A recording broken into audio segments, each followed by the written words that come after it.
और हम शुरू करने जा रहे हैं उत्सर्जन तंत्र, जिसे हम एक्सक्रेटरी सिस्टम बोलते हैं। क्या बोलते हैं? एक्सक्रेटरी सिस्टम बोलते हैं। तो चलिए शुरू करते हैं और फास्ट खत्म करते हैं। पहला सवाल आपके स्क्रीन पे है और ये बताइए कि मानव शरीर में यूरिया निर्माण जो होता है किस अंग में होगा? तो यूरिया का निर्माण जब भी होगा तो लीवर में ही होगा ना, यकृत में ही होगा। ये बात तो मानते हैं कि नहीं? मानते हैं। यूरिया हम जानते हैं, ठीक है। और मूत्र का नाम सुने हैं, मूत्र मार्ग, ये भी सवाल पूछेंगे आगे चल के। अगर मैं बात करूं एल्कोहल, एल्कोहल मतलब जो पीने वाला दारू, शराब शब्द है ना, ये सुनिए। एल्कोहल, एल्कोहल के निराविशन के लिए कौन सा मानव अंग उत्तरदायी है? तो ये लीवर ही तो है, यकृत ही तो है।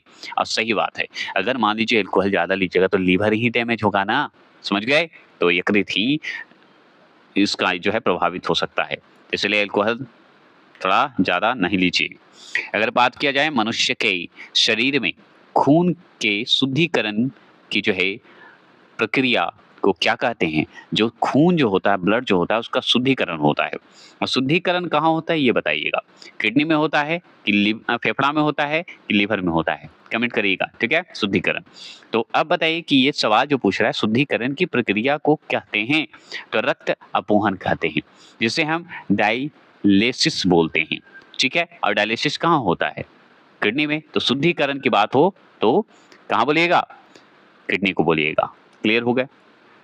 डायलिसिस देखते हैं, किडनी खराब होती है तो डायलिसिस के आधार पर कृत्रिम डायलिसिस होते हैं। अगर बात करें और सवाल, तो मानव शरीर से उत्सर्जित, ठीक है, मानव शरीर से उत्सर्जित सर्वाधिक विषाक्तता मतलब विष, जहर पदार्थ कौन सा है? तो वो है अमोनिया। अमोनिया बहुत ही खतरनाक है। क्या है? अमोनिया जो है बहुत ही खतरनाक है। क्लियर। अब देखिए मूत्र की मात्रा का जो है नियंत्रक जो है बताइए है, तो कौन है नियंत्रक? तो ये है एल्डोस्टेरोन। क्या है? एल्डोस्टेरोन बोलते हैं इसे, या आप इसे एडीएच बोलते हैं, एंटी ड्यूरेटिक हार्मोन बोल सकते हैं, ठीक है। तो एडीएच, एच माने हार्मोन, याद रखिएगा। तो मूत्र की मात्रा का नियंत्रक जो है वो एडीएच है और एल्डोस्टेरोन है, दोनों है, याद रखिएगा। चलिए ये सवाल अगर आप पूछ रहा है तो आपसे ये भी सवाल पूछेगा कि एक वयस्क स्वस्थ मनुष्य द्वारा एक दिन में उत्सर्जित मूत्र मतलब मूत्र जो है निकलता है, तो मूत्र की मात्रा कितनी होती है? तो 1.5 लीटर निकलती है। सोचिए 1.5 लीटर तो मूत्र ही निकल जाते हैं, उत्सर्जित होते हैं, बाहर क्यों निकलते हैं? तो ये ध्यान रखना होगा कि पानी कितना पी सकते हैं। जब 1.5 लीटर निकल रहा है तो मतलब पानी भी आपको पीना चाहिए, तभी किडनी सुरक्षित है, तभी तो शुद्धिकरण होगा। कौन सी औषधि जो है मूत्र के स्राव को प्रोत्साहित करती है? तो हम बताएंगे डाईयूरेटिक करती है। तो कौन सी औषधि जो है, औषधि मतलब दवाई जो है, कौन सी औषधि मूत्र के स्राव को प्रोत्साहित करती है? समझ गए? मतलब प्रोत्साहित करती है, निकालने में प्रोत्साहित करती है, तो वो है डाईयूरेटिक है। क्या है?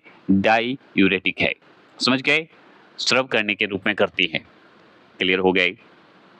आपसे ये सवाल पूछ रहा है विल्स रोग। क्या है? विल्स रोग मतलब डिजीज।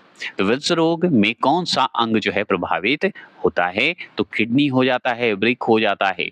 तो आपसे डायरेक्ट सवाल पूछेगा विल्स रोग जो होते हैं किससे संबंधित हैं? तो किडनी से संबंधित हैं। क्यों? क्योंकि किडनी को ही प्रभावित करते हैं विल्स रोग, ठीक है ना।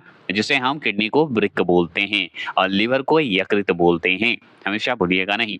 हेमी कार्डेटा, हेमिकार्डेटा संघ के जीवों में किस अंग के द्वारा जो है उत्सर्जन होता है? तो कोशिका गुच्छ के द्वारा होता है। किसके द्वारा होता है? कोशिका गुच्छ के द्वारा होता है। पता है ये फिल्टरिंग का काम करता है ना। तो देखिए ये जो आप यहाँ पे देख रहे हैं इस शब्द को, कोशिका गुच्छ को, हो सकता है कोशिका गुच्छ ना दे, तो वहां पे क्या देगा? तो वहां पे देगा गलू मेरू लस बताइएगा। तो यहाँ पे GLO को अलग कर दीजिए, मेरू को अलग कर दीजिए और लस को अलग कर दीजिए, ठीक है। क्लियर हो गया? चलेंगे। तो हो सकता है कोशिका गुच्छ ना देके आपको ये शब्द दे दे। अब बात करते हैं आगे तो आगे भी सवाल देख लीजिए कि विभिन्न जंतुओं में यूरिया उत्सर्जित अंग जो उत्सर्जित होती है, उत्सर्जित अंग कौन-कौन है? जैसे विभिन्न जंतु में जो जंतु है अलग, जिसमें मानव अलग है, जानवर का अलग है कि उसमें भी जंतु बाँटा हुआ है। जैसे मनुष्य में अगर पूछे कि उत्सर्जित अंग कौन-सा है यूरिया का, तो वृक्क को बताएँगे, किडनी को बताएँगे, ठीक है? लेकिन याद रखिएगा यूरिया का निर्माण होगा कहाँ पे? यकृत में, याद रखना है। यूरिया का निर्माण पूछेगा तो यकृत में, लेकिन उत्सर्जी अंग होगा जो कि निकलता है, उत्सर्जित होता है, तो वृक्क द्वारा होगा, याद रखना होगा, ठीक है? मनुष्य में। अगर अमीबा में पूछे तो त्वचा से होता है, ठीक है? यूरिया का उत्सर्जी अंग अगर पूछे तो हम बताएँगे त्वचा, सतह, ठीक है? सतह या रिक्तिका बोलेंगे अमीबा का पूछते तो। अगर पूछे केचुआ का बताइए, पूछे केचुआ का यूरिया उत्सर्जी अंग कौन सा है, तो उसका नाम ही है उत्सर्जिकाएं, उत्सर्जिकाएं, ठीक है? केचुआ का। झींगा मछली का नाम सुने होंगे, तो झींगा मछली का यूरिया उत्सर्जी अंग बताइए। यूरिया मतलब जो निकलता है, मूत्र है, तो ये है हरित जो है ग्रंथि, क्या है? हरित ग्रंथियां। अगर पूछे फित्ता कृत्रिम जैसा होता है तो उसे हम बोलेंगे फ्लेम कोशिका। ये सब यूरिया उत्सर्जित का जो है अंग है। उत्सर्जी अंग बताइएगा, जो कि फित्ता क्रीम का अगर उत्सर्जी अंग पूछे तो आप बताइएगा फ्लेम कोशिका। अगर झींगा मछली का पूछ दे तो हरित ग्रंथियां, याद रखेंगे। अगर केचुआ का पूछ दे उत्सर्जी अंग तो हम बताएंगे उत्सर्जिकाएं। अगर अमीबा का उत्सर्जी अंग पूछते तो त्वचा बता देना है, और मानव का उत्सर्जी अंग पूछते तो वृक्क बता देना है, किडनी बता देना है।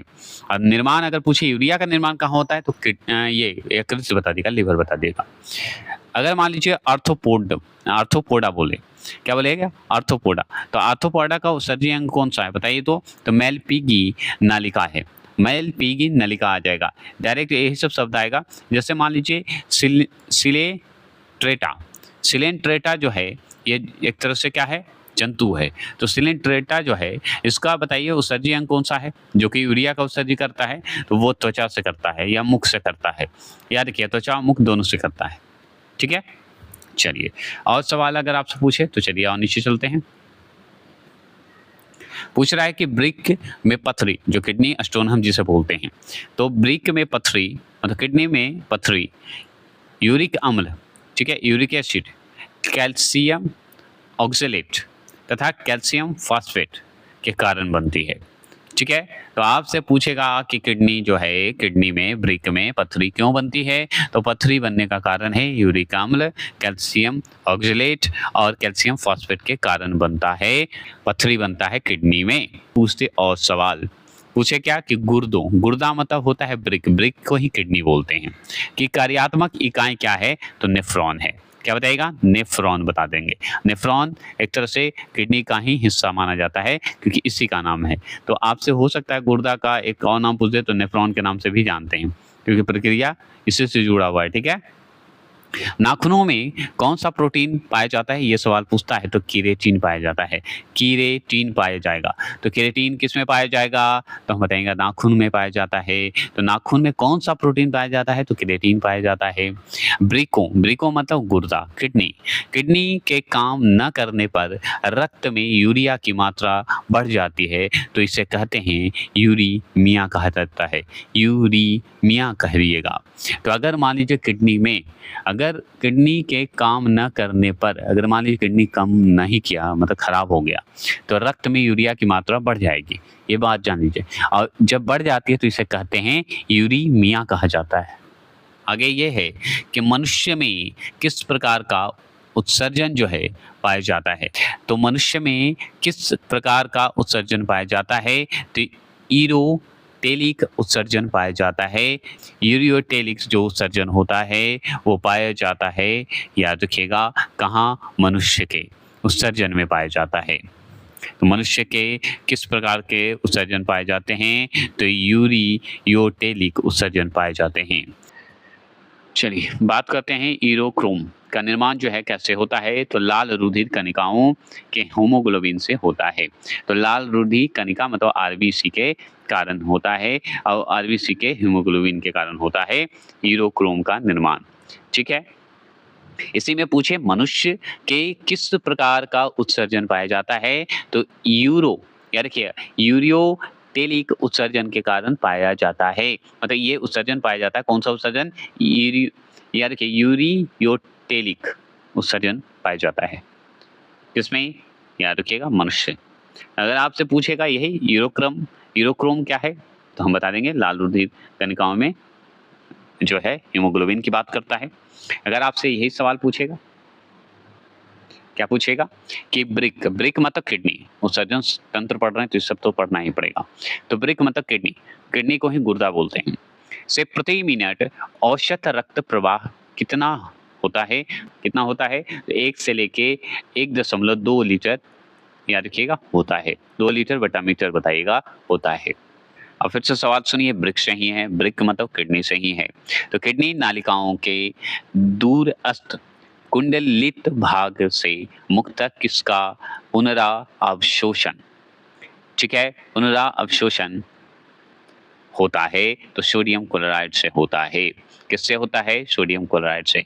सवाल है कि वृक्क के चारों ओर पाए जाने वाले झिल्ली नुमा आवरण को क्या कहते हैं? तो हम बताएंगे पेरिटोनियम कहते हैं। क्या कहते हैं? पेरिटोनियम कहा जाता है। मतलब वृक्क के चारों ओर मतलब किडनी के चारों ओर क्या पाया जाता है? तो एक झिल्ली नुमा आवरण पाया जाता है, कवर पाया जाता है किडनी का।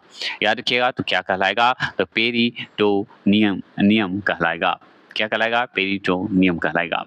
अगर आपसे पूछे और भी सवाल, क्या पूछे कि यह बीमारी जिसमें मूत्र के साथ रक्त आता है उसे क्या कहते हैं? तो हीमोटूरिया कहा जाता है। हीमोटूरिया कहा जाता है। तो वह बीमारी जिसमें मूत्र के साथ रक्त आता है, मतलब पेशाब के साथ रक्त आने लगा, तो समझिए हीमोटूरिया हो गया है।